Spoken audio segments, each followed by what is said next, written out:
Good morning everyone. Welcome to SF education current affair through MCQs की series में आज हम 13 अगस्त पे पहुंच गए और इस वीडियो में हम द हिंदू और पीआईबी से बनाए गए करंट अफेयर को डिस्कस करेंगे। ठीक है, इसके अंदर 10 इंपॉर्टेंट करंट अफेयर को डिस्कस करेंगे जो अलग अलग इंपॉर्टेंट रिसोर्सेज से लेके बनाया गया है, साथ ही अलग अलग फील्ड से रिलेट करता है। ठीक है, जो आपको डायरेक्टली एग्जाम में हेल्पफुल होगा, तो वीडियो को लास्ट तक देखिएगा।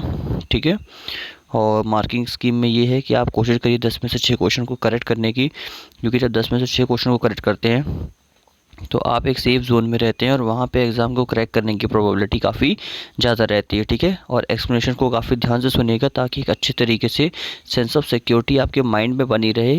यहाँ से जाने के बाद ये ना रहे कि आप मोटिवेशन डाउन, आपने कम आंसर को सही किया। ठीक है, तो अगर 6 से कम भी क्वेश्चन को आप गलत करते हैं, मतलब उसमें से 6 से कम भी आपका स्कोर आता है, तो वीडियो को तुरंत में एक बार रिवाइज़ कर लीजिएगा। और 24 आवर्स के बाद तो हर एक को, weather he got 10 out of 10 marks, ठीक है, अगर उसने 10 आउट ऑफ 10 भी मिला है तो भी उसको एक बार रिवाइज़ करना, otherwise he will definitely forget all the things. ठीक है, तो वो भूल जाएगा। तो क्या करना है आपको, एक बार इसको रिवाइज जरूर करना है। ठीक है, चलिए आज के फर्स्ट क्वेश्चन पर चलते हैं। First question is which of the following country border the Mediterranean Sea. ठीक है, तो which of the following countries border is related to the Mediterranean Sea. तो किस कंट्री का जो बॉर्डर है वो मेडिटेरियन सी से टच होता है। और जो फर्स्ट है Israel, second Lebanon and third Tunisia. Video को पॉज करके आंसर देना है। ठीक है, याद रखिएगा। Options are 1 and 2, option B 2 and 3, option C 1 and 3 and option D all of the above. Video को पॉज करके आंसर दीजिए, फिर डिस्कस करते हैं।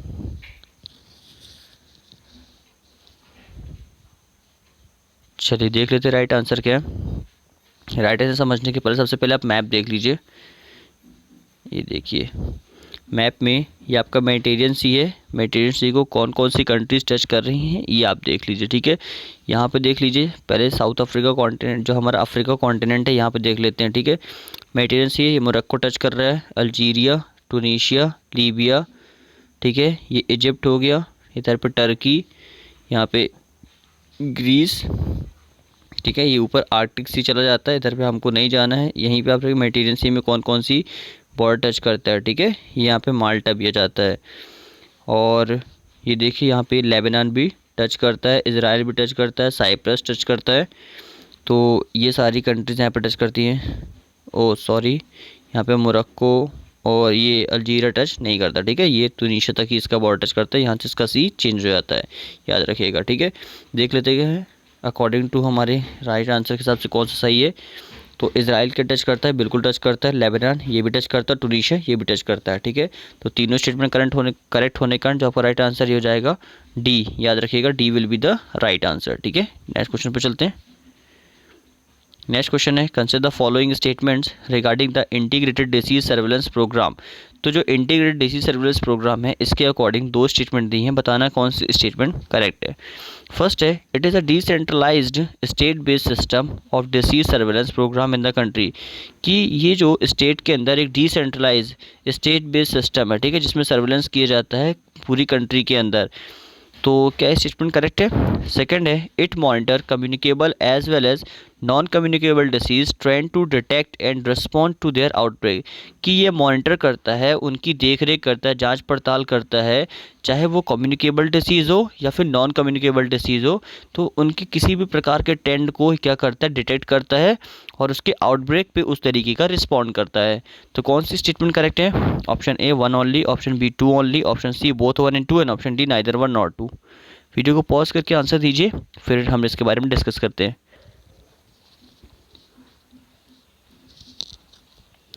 चलिए 1 by 1 स्टेटमेंट को एक बार देख लेते हैं अच्छी तरीके से।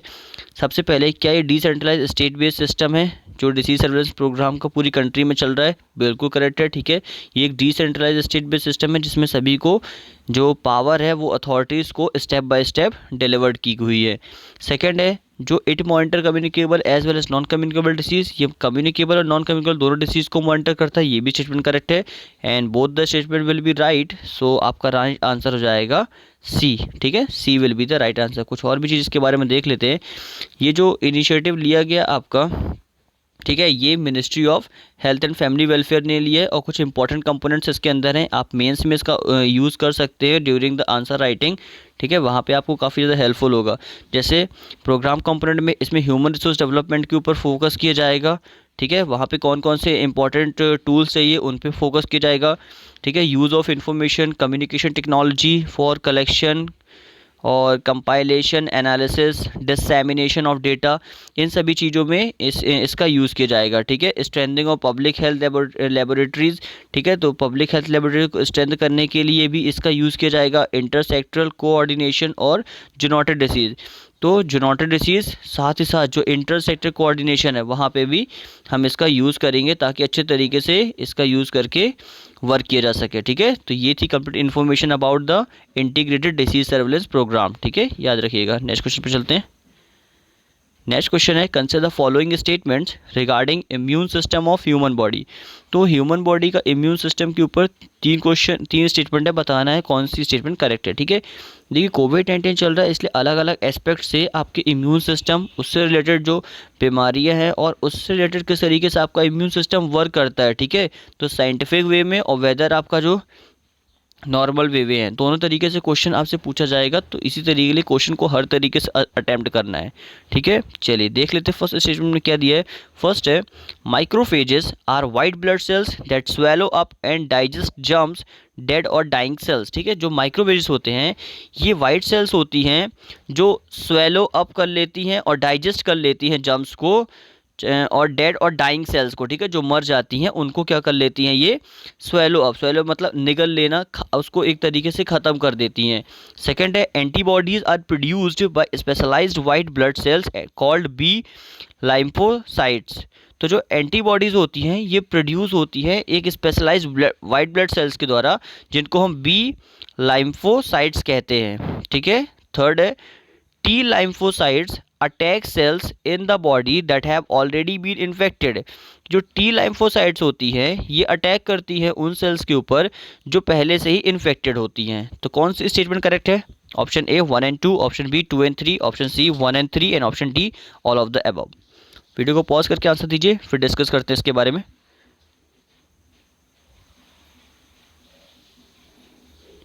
चलिए वन बाय वन इसको देख लेते हैं। फर्स्ट स्टेटमेंट जो दिया है, क्या माइक्रोफेज वो होते हैं जो वाइट ब्लड सेल्स के होते हैं जो स्वेलो अप कर लेते हैं डाइजेस्ट जर्म और डेड और डाइंग सेल्स को। बिल्कुल करेक्ट है, माइक्रोफेजेस यही काम करते हैं।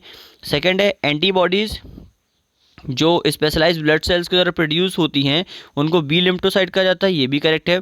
ठीक है, और जो टी लिम्फोसाइट्स होती हैं ये अटैक करती हैं सेल्स के ऊपर इन हमारी बॉडी में जो हैव ऑलरेडी बीन इन्फेक्टेड होती हैं, ये भी करेक्ट है। तो तीनों स्टेटमेंट करेक्ट होने का आंसर आपका क्या हो जाएगा? D will be the right answer. ठीक है, आप थोड़ा सा डीप इन्फॉर्मेशन इसके बारे में देखते हैं। देखिए माइक्रोफेजेस तो आपकी वाइट ब्लड सेल्स होती है, साथ ही डाइजेस्ट कर लेती है जो डाइजेस्ट कर लेती हैं डेड और डाइंग सेल्स को। लेकिन जो माइक्रोफेजेस होते हैं ये कुछ अपने पार्ट्स को जो इन्वेडेड जर्म्स होते हैं उनको छोड़ जाते हैं। ठीक है, पीछे छोड़ देते हैं जिनको एंटीजेंस कहा जाता है। और ये बॉडी जो होती है हमारी आइडेंटिफाई करती है इन एंटीजेंस को किस तरीके से, ये डेंजरस और स्टिमुलस एंटीबॉडीज़ जो अटैक करती उनके ऊपर। ठीक है, तो इस तरीके से ये क्या करते हैं, ये पूरे चीज़ों को यूज़ नहीं करते हैं। इसलिए माइक्रोफेजेस के बाद सेकंड फेज़ क्या आता है, बी लिम्फोसाइट्स। ये क्या करते हैं, ये डिफेंसिव वाइट ब्लड सेल्स होती हैं जो प्रोड्यूस करती हैं एंटीबॉडीज़। ये एंटीबॉडीज़ प्रोड्यूस करती हैं और जो अटैक्स जो एंटीजेंस जो बाकी रह जाते हैं माइक्रोफेजेस के कारण उसको ये क्या करती हैं, दूर करती है, रेड ऑफ कर देती है माइक्रोफेजेस के कारण जो बचे हुए एंटीजेंस होते हैं। ठीक है, और उसके बाद आता है टी लिम्फोसाइट्स। ये क्या करते हैं, ये अनदर टाइप के डिफेंसिव वाइट ब्लड सेल्स होते हैं जो दो मेजर टाइप्स की टी सेल्स के ऊपर वर्क करते हैं। जैसे पहली जो होती हैं ये हेल्पर टी सेल होती हैं और helper T cell and the cytotoxic T cell. ठीक है, तो ये दो प्रकार की होती हैं, पहली हेल्पर और दूसरी साइटोटॉक्सिक्स। तो जो as the name suggest helper T cells क्या करेंगी, ये हेल्प करेंगी सेल्स की ताकि इम्यून सिस्टम और बेटर रहे। जबकि जो साइटोटॉक्सिक टी सेल्स होती हैं ये किल करती हैं वायरली इन्फेक्टेड सेल्स और ट्यूमर्स को। तो जो ट्यूमर्स और जो सेल्स के अंदर जो भी वायरल है उसको किल करने में साइटोटॉक्सिक टी सेल्स, ठीक है, ये वर्क करती हैं। और इम्यून सिस्टम को अच्छा रखने के लिए ये आपकी हेल्पर टी सेल्स वर्क करती हैं। ठीक है, मेंस में काफ़ी यूज़फुल है, वहाँ पे आप इनका डायरेक्टली यूज़ कर सकते हैं। नाम याद कर लीजिए, नाम याद करने के बाद काफ़ी हेल्पफुल हो जाएगा। ठीक है, नेक्स्ट क्वेश्चन पर चलते हैं। Next question and fourth question is consider the following statement regarding the provision of reservation in India. ठीक है, तो इंडिया के अंदर जो रिजर्वेशन दिया जाता है उसके अकॉर्डिंग दो स्टेटमेंट में बताना कौन सी स्टेटमेंट्स करेक्ट है। फर्स्ट है social reservation in favour of schedule caste, scheduled tribes and other backward class under article 16(4) are horizontal reservation. कि जो सोशल रिजर्वेशन होता है शेड्यूल कास्ट, शेड्यूल्ड ट्राइब्स और अदर बैकवर्ड क्लासेस के फेवर में, जिसको अंडर आर्टिकल 16(4) के अंदर दिया गया है, और इनको हॉरिजॉन्टल रिजर्वेशन कहा जाता है। ठीक है, नेक्स्ट है special reservation in favour of women under article 15(3) are vertical reservation.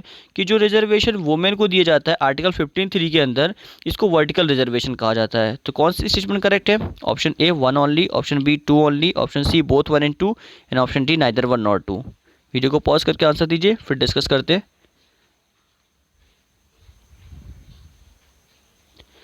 चलिए देख लेते राइट आंसर क्या, 1 by 1 इसको रीड करेंगे। सबसे पहले क्या जो सोशल रिजर्वेशन होता है, जो शेड्यूल कास्ट, शेड्यूल ट्राइब और अदर बैकवर्ड क्लासेस को दिया जाता है आर्टिकल 16(4) के अंदर, ये हॉरिजॉन्टल रिजर्वेशन होता है। देखिए ये स्टेटमेंट गलत है। ठीक है, क्योंकि इसको वर्टिकल, ठीक है, इसको हम वर्टिकल रिजर्वेशन कहते हैं। क्यों? क्योंकि एक आप देखोगे यहाँ पे एक लाइन वाइज एक वर्क चलता है। सबसे पहले अगर जो है शेड्यूल कास्ट SC, फिर ST and then comes to OBC।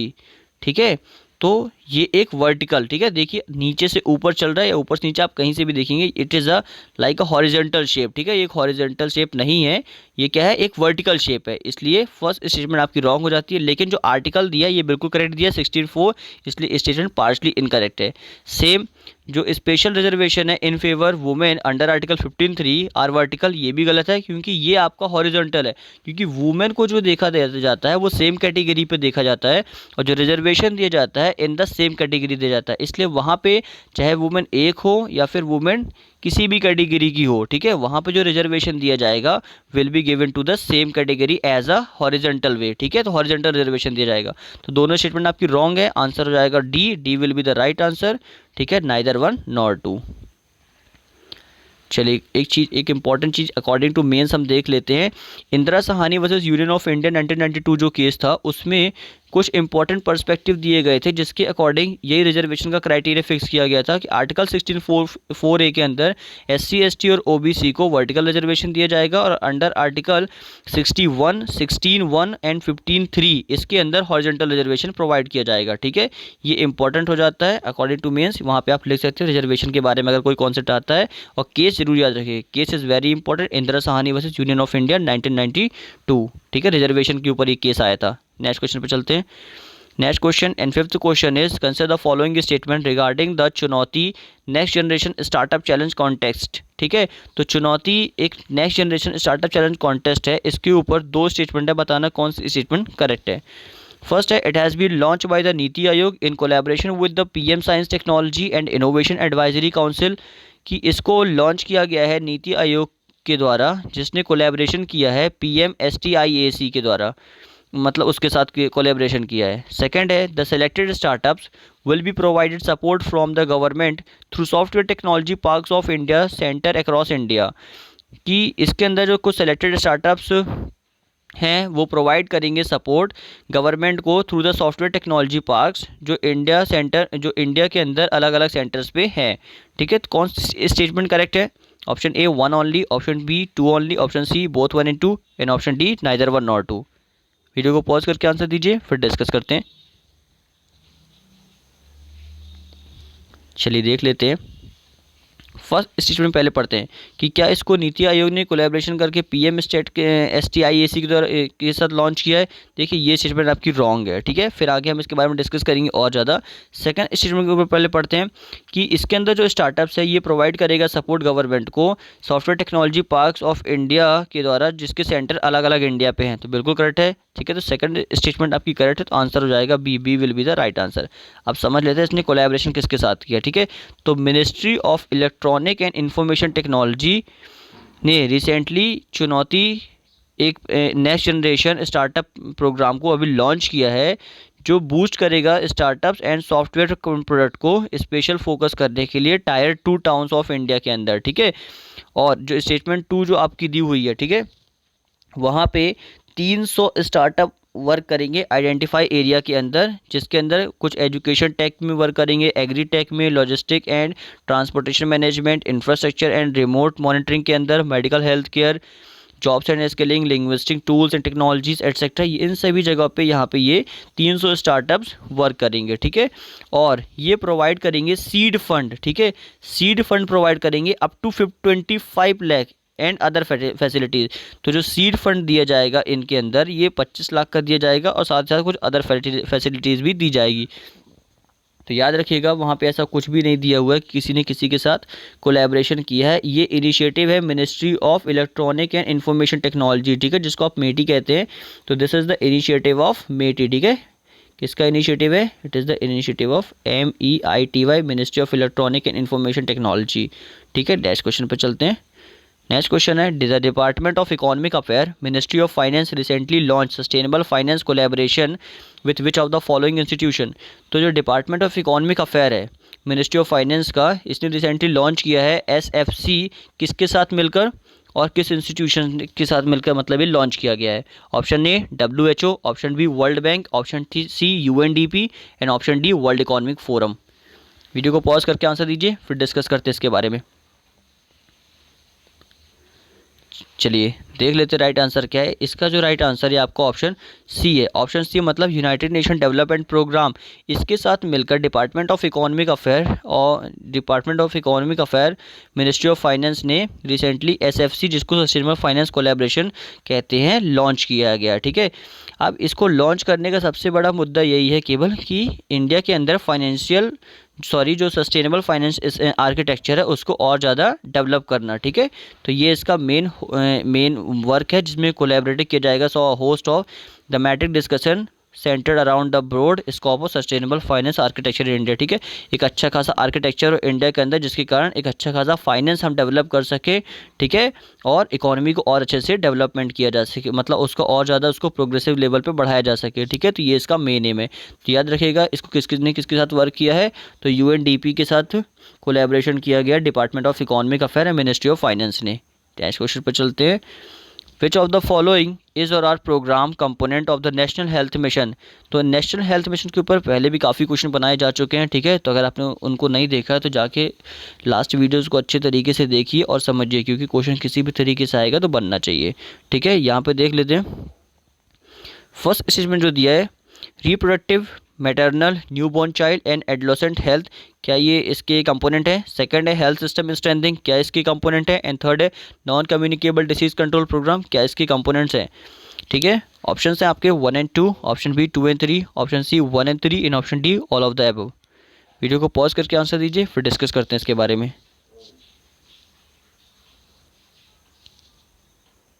चलिए देख लेते हैं one by one. Reproductive, maternal, newborn child and adolescent health, ये तीनों इसके अंदर रखे गए हैं। सभी को इक्वल प्रोटेक्शन प्रोवाइड कराई जाएगी। हेल्थ सिस्टम स्ट्रेंथनिंग, अच्छा खासा हेल्थ सिस्टम बनाना, उसके अंदर इसमें वर्क किया जाएगा। Non communicable disease control program, whether it communicable और नॉन कम्युनिकेबल दोनों पे इस पर वर्क किया जाएगा। तो तीनों स्टेटमेंट करेक्ट हैं, आंसर हो जाएगा डी, ठीक है। D will be the right answer. कुछ और भी एक आध इसमें इंपॉर्टेंट दिए गए हैं थिंग्स। इसमें ये है कि जो नेशनल हेल्थ मिशन है ये एनकम्पासेस करेगा 2 सब मिशन को, ठीक है। कहाँ कहाँ, नेशनल रूरल हेल्थ मिशन के ऊपर भी और नेशनल अर्बन हेल्थ मिशन के ऊपर भी, ठीक है। मेंस में आप लिख सकते हैं, जब रूरल और अर्बन के ऊपर बात बताई जाएगी तो वहाँ पे आप नेशनल हेल्थ मिशन का जिक्र कर सकते हैं और इसमें आप अपना रूरल और अर्बन दोनों एरिया को इंक्लूड कर सकते हैं, ठीक है। नेक्स्ट क्वेश्चन पर चलते हैं। Next question is consider the following statement regarding the bureau of police research and development, ठीक है। तो BPRD के ऊपर क्वेश्चन है, बताना कौन सी स्टेटमेंट करेक्ट है। फर्स्ट है, it is a statutory body under the ministry of home affair, कि एक स्टैचुरी बॉडी है मिनिस्ट्री ऑफ होम अफेयर के अंदर। Second, it's mandate is to bring about rapid application of science and technology to the methods and techniques of the policing in the country, ठीक है। कि इसका mandate है कि bring करना एक rapid application science and technology के लिए, ताकि जो मेथड्स हैं और जो टेक्निक्स हैं पुलिसिंग, जो हमारी पुलिस की कंट्री के अंदर, उसको और ज़्यादा आगे लाया जा सके। तो कौन सी स्टेटमेंट करेक्ट है। Option A 1 only, option B 2 only, option C both 1 and 2 and option D neither 1 nor 2। Video को पॉज करके आंसर दीजिए, फिर डिस्कस करते हैं। चलिए देख लेते हैं राइट आंसर क्या है। देखिए सेकंड स्टेटमेंट तो एक मैंडेट बताया जा रहा है यहाँ पे कि क्या करना है, इनकी जो मेथड टेक्निक को और ज़्यादा उभारना है। तो this type of statement somewhat always right, ठीक है, तो हमेशा राइट ही होती है, इसलिए सेकंड स्टेटमेंट आपकी राइट हो गई। फर्स्ट स्टेटमेंट को पढ़ते हैं। क्या एक स्टैच्यूटरी बॉडी जो मिनिस्ट्री ऑफ होम अफेयर के अंदर आती है, देखिए ये स्टेटमेंट आपकी पार्शली करेक्ट है। ये मिनिस्ट्री ऑफ होम अफेयर के अंदर तो आती है but it is not a statutory body, ठीक है, तो फर्स्ट इसमें आपकी रॉन्ग हो जाती है, राइट आंसर आपका बी हो जाएगा, ठीक है। ये एक स्टैच्यूटरी बॉडी नहीं है, इसको रेजोल्यूशन पास करके 28 अगस्त 1970 को बनाया गया था, जो bureau of police research and development, ठीक है, उसके अंदर इसको BPRD को स्टैब्लिश किया गया था मिनिस्ट्री ऑफ होम अफेयर्स के अंदर, ठीक है, ये याद रखिएगा, एक रेजोल्यूशन पास किया गया था, तो इट इज़ नॉट अ, ये स्टैच्यूटरी बॉडी नहीं है, ठीक है, ये याद रखिएगा। And home affair giving a new orientation than existing police research and advisory council, तो ये अभी police research and advisory council को नया रेजोल्यूशन दिया गया था ताकि इसका ओरिएंटेशन अच्छे तरीके से किया जा सके, ठीक है। नेक्स्ट क्वेश्चन पर चलते हैं। नेक्स्ट क्वेश्चन है, consider following statement regarding the Mahatma Ayyankali. तो महात्मा अयंकाली के ऊपर दो स्टेटमेंट बताना कौन सी स्टेटमेंट करेक्ट है। फर्स्ट है, he was a social reformer who work for the advancement of deprived people in the princely state of Travancore, ठीक है, तो क्या ये सोशल रिफॉर्मर थे जिन्होंने प्रिंसली स्टेट थे जो हमारे त्रावणकोर है उसमें डिप्राइव पीपल के लिए काफ़ी हेल्प की थी। सेकंड है, he participated in the quit India movement, क्या उन्होंने पार्टिसिपेट किया था क्विट इंडिया मूवमेंट में, कौन सी स्टेटमेंट करेक्ट है। Option A 1 only, option B 2 only, option C both 1 and 2 and option D neither 1 nor 2। Video को पॉज करके आंसर दीजिए, फिर डिस्कस करते हैं। चलिए देख लेते राइट आंसर क्या है। देखिए फर्स्ट स्टेटमेंट क्या है, सोशल रिफॉर्मर थे, बिल्कुल ये सोशल रिफॉर्मर थे, और इन्होंने जो त्रावणकोर जो प्रिंसली स्टेट त्रावणकोर, उन्हीं के वहाँ पे जो डिप्राइव पीपल थे उनके एडवांसमेंट के लिए काफ़ी हेल्प की थी। क्या इन्होंने पार्टिसिपेट किया था क्विट इंडिया मूवमेंट में, देखिए ये स्टेटमेंट रॉन्ग है, ठीक है, इन्होंने क्विट इंडिया मूवमेंट में पार्टिसिपेट नहीं किया था, तो राइट आंसर आपका ए हो जाएगा, A will be the right answer, ठीक है। अभी क्या है कि जो अयंकाली सोशल रिफॉर्मर है, तो इनकी अभी रिसेंटली बर्थगांठ, मतलब इनकी जो एनिवर्सरी मनाई जा रही है, उसके कारण ये न्यूज़ में थे, तो ये हमारे सोशल रिफॉर्मर हैं, इसलिए इनके ऊपर क्वेश्चन बन सकता है, ठीक है, तो ये याद रखिएगा, और इन्होंने क्विट इंडिया मूवमेंट में पार्टिसिपेट नहीं किया था। नेक्स्ट क्वेश्चन पर चलते हैं। नेक्स्ट क्वेश्चन है, which are the following is और are not part of sustainable development goal. तो सस्टेनेबल डेवलपमेंट गोल का इनमें से कौन सा पार्ट नहीं है। फर्स्ट है clean water and sanitation, second reduced inequality, third peace and justice strong institution. तो जो peace and justice strong institution है ये भी इसका पार्ट नहीं है, तो कौन सी इस में करेक्ट है। Option A 1 and 2, option B 2 and 3, option C 1 and 3 and option D all of the above. Video को पॉज करके आंसर दीजिए, फिर डिस्कस करते हैं।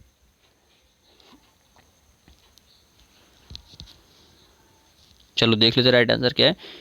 देखिए यहाँ पे क्लीन वाटर सैनिटेशन SDG का पार्ट है, रिड्यूस इनइक्वालिटी ये भी SDG का पार्ट है, और peace and justice strong institution ये भी SDG का पार्ट है। तो तीनों पार्ट होने के कारण यहाँ पे जो तीनों स्टेटमेंट दी हैं ये रॉन्ग है, तो राइट आंसर क्या हो जाएगा, डी, ठीक है। जस्ट अ मिनट, ठीक है, तो राइट आंसर क्या हो जाएगा, डी, क्योंकि यहाँ से आपसे पूछा ही क्या है, आपसे यही पूछा है कि कौन सा पार्ट नहीं है, तो तीनों के तीनों पार्ट है, तो राइट आंसर नॉट के हिसाब से हो जाएगा डी, ठीक है, तो D will be the right answer. देख लीजिए यहाँ पे आप थोड़ा देख सकते हैं कौन कौन से इसके पार्ट है। नो पॉवर्टी है, जीरो हंगर है, good health and well being है, क्वालिटी एजुकेशन है, जेंडर इक्वलिटी है, gender clean water and sanitation है, अफोर्डेबल एंड क्लीन एनर्जी है, decent work and economic growth है, industry innovation and infrastructure, required inequalities, sustainable cities and commodities, responsible consumption and production, climate action, life below water and life on land, peace, justice and strong institution, partnership for all goals, ठीक है। तो ये 17 goals है, directly याद कर लीजिए, mains में 1 by 1 अलग अलग जगह पे कोट होते रहते हैं, वहाँ पे काफ़ी अच्छा रहता है वहाँ पे कोट करने के लिए, ठीक है। इसके साथ ही साथ 2015 में कुछ और इम्पोर्टेंट इनिशिएटिव भी लिए गए थे, ये बेंस के इसमें तो इसके अकॉर्डिंग इस आंसर के अकॉर्डिंग नहीं है, बट मुझे लगा कि इंपॉर्टेंट, इसलिए मैंने यहाँ पे डाल दिया। आप देख सकते हैं कि 2015 में Sendai framework for disaster risk reduction के लिए लाया गया था। 2015 में ही जो Addis Ababa action agenda on financing for development के लिए लाया गया था, ठीक है। 2017 में आपका सस्टेनेबल डेवलपमेंट गोल्स को लाया गया था, जिसका एजेंडा 2030 तक गोल को अचीव करना है। और 2015 में ही जो पेरिस क्लाइमेट एग्रीमेंट है, जिसको Paris agreement on climate change कहा जाता है, ये भी दिसंबर 2015 में लाया गया था। ठीक है, तो फ्रेंड्स ये थे आज के 10 important current affair. I hope आपको पसंद आया होगा। ठीक है, अगर आपको अच्छा लगा तो प्लीज़ वीडियो को लाइक करिएगा, एंड अगर ना पसंद आए तो डिसलाइक करके अपना फीडबैक जरूर दीजिएगा, और कमेंट बॉक्स में अपना आंसर जरूर लिख दीजिएगा, whether it comes down from the 6। ठीक है, चाहे वो 6 से कम हो या 6 से ज़्यादा हो, और 24 आवर्स में सभी को एक बार रिवाइज कर लेना है। ठीक है, वीडियो अच्छा लगा हो तो प्लीज़ चैनल को सब्सक्राइब कर दीजिएगा, बेल आइकन को प्रेस कर दीजिएगा, ताकि इस तरीके की आपकी वीडियो अच्छी तरीके से आपको मिल जाए। Okay friends, thank you for watching, have a good day.